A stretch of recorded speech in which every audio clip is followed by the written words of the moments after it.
Hello guys, welcome back to my channel. तो बढ़ते हैं हमारे आज के एपिसोड की तरफ। एपिसोड के स्टार्ट में हमें दिखाया जाता है शंजू अचानक से चकराकर नीचे गिर गया और वुयन को भी काफी अजीब फीलिंग्स आ रही थी, इसलिए वो फौरन से दौड़ते हुए शन के पास आती है। मगर शन उठते हुए कहने लगा कि वो बिल्कुल ठीक है, बस वीकनेस की वजह से उसे चक्कर आ गए थे। नेक्स्ट सीन में शंजू काफी उदास होकर सोफा पर बैठा हुआ था। वुयन उससे उदासी की वजह पूछने लगी, पर वो बात को बदलते हुए कहने लगा कि बेन को मेरे पास ले आओ। वुयन बेन को लेने के लिए जाने लगी, बट स्टिल उसको लगता है कि शंजू उससे कुछ न कुछ तो छुपा रहा है। यही सोचते सोचते शंजू को पियानो प्ले करता हुआ देखती है, फिर उसके पास जाकर पियानो से खेलने लगी। वुयन तो काफी मजे से प्ले करते हुए ये सोच रही थी कि वो काफी अच्छा प्ले कर रही है, पर शंजू बोला अगर ऐसे ही बेसुरा प्ले करती रही तो थोड़ी देर में हमसाए भी शिकायत करने के लिए पहुंच जाएंगे। तभी उसका हाथ पकड़कर कीज को प्रेस करने लगा, लेकिन वुयन ने नोटिस किया कि वो रॉन्ग कीज प्रेस कर रहा है। शंजू उसका ध्यान बटाने के लिए कहने लगा तुम काफी स्लीपी फील कर रही हो,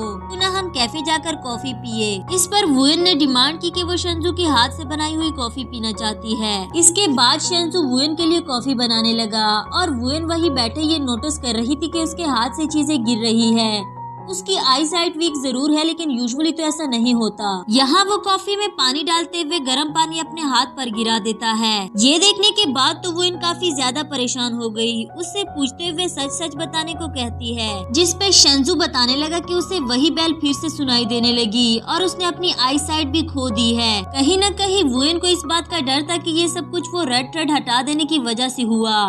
फौरन से शंजू के डॉक्टर को कॉल करके उससे सारी सिचुएशन बताने लगी। उसकी अचानक से आई साइट लॉस्ट हो जाना तो डॉक्टर को भी समझ नहीं आ रहा था, मगर जल्द से जल्द उसको ऑपरेशन रिकमेंड करता है। कॉल काटने के बाद वो खुद को ही खोसने लगी कि उसको शंजू की बात मानकर रेड थ्रेड को रिमूव नहीं करना चाहिए था। उसे शंजू के लिए बिल्कुल भी अच्छा नहीं लगता, बस कुछ भी करके वो शंजू की आई साइट वापस लाना चाहती थी। शंजू को बाहर अकेला बैठा हुआ देखकर उसके पास आती है, पूछने लगी कि यहाँ आने के लिए तुमने मुझसे हेल्प क्यों नहीं ली, अगर तुम गिर जाते तो। कर्ज वापस आने की जिम्मेदार वो खुद को ठहराती है, मगर शंजू बोला कि एक्सीडेंट के बाद से वो इस वीक आई साइट को झेल रहा है, ये इतनी भी बड़ी बात नहीं। चाहे शंजू को भी इस बात का अंदाजा हो गया था कि कर्ज वापस आ गया है, पर वो मजीद वुयन की लाइफ को डिस्टर्ब नहीं करना चाहता। उसका हाथ पकड़कर बाहर ले जाते हुए बोला हमें लाइफ को एंजॉय करना चाहिए, बजाय कि इन फजूल बातों पे ध्यान दे। नेक्स्ट सीन में शंजू से बताता है कि वो शंजू के लिए कितनी ज्यादा इम्पोर्टेंट है। वुयन के साथ गुजारे हुए लम्हों को सोचते हुए कहने लगा,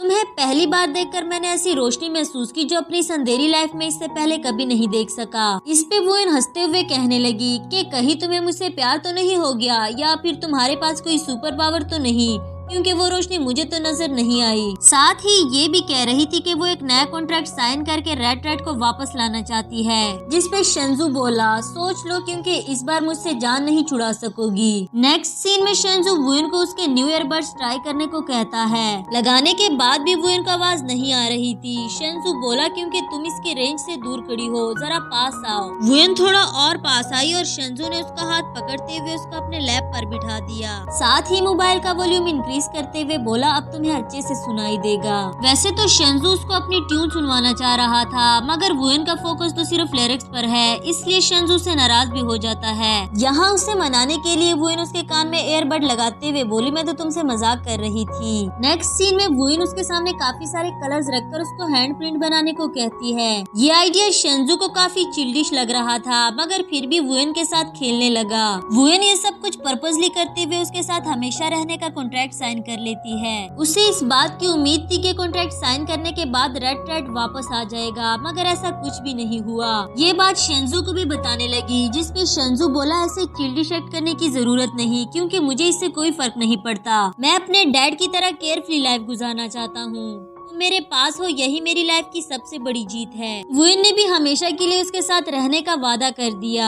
आफ्टर दैट शंजू उसके फेस पर कलर लगाने लगा और वुयन पीछे रह जाए ऐसा तो होने वाला नहीं था। एक दूसरे के फेस पर कलर लगाने के लिए दोनों में नोकझोंक शुरू हो गई। अगले ही सीन में वुयन शंजू के फेस से कलर को वाइप कर रही थी और शंजू उसे हक कर देता है। वुयन को उसका ऐसे अचानक से हक करना अजीब लगा, मगर शंजू उसके कान में बोला मुझे भूख लगी है, अगर अभी कुछ खाने को नहीं मिला तो मैं तुम्हें ही खा जाऊंगा। इस पे वुयन को तो वो चिल्डिश लगा जिससे जरा भी भूख बर्दाश्त नहीं होती। नेक्स्ट सीन में उसके लिए खाना लगाती है एंड क्योंकि उसकी आई साइट वीक थी इसलिए उसको अपने हाथों से खिलाने लगी। वुयन अपनी कुकिंग की तारीफ सुनना चाहती थी जिस पर शेंजू बोला मैं अपनी सारी लाइफ तुम्हारे हाथ का बना हुआ खाना चाहता हूँ। ये सुनकर तो उसके मन में लड्डू फूटने लगे, पर तभी उसकी नजर बेन पर पड़ी जो सैड बैठी हुई थी। बेन से उसकी अपसेट होने की वजह पूछते हुए कहने लगी मैं समझ गई हूँ, तुम्हें लाइफ पार्टनर चाहिए ना, अपनी ब्लाइंड डेट तो तुम मुझ पर छोड़ दो, काफी सारे कैट कपल्स तो मैं पहले भी बना चुकी हूँ।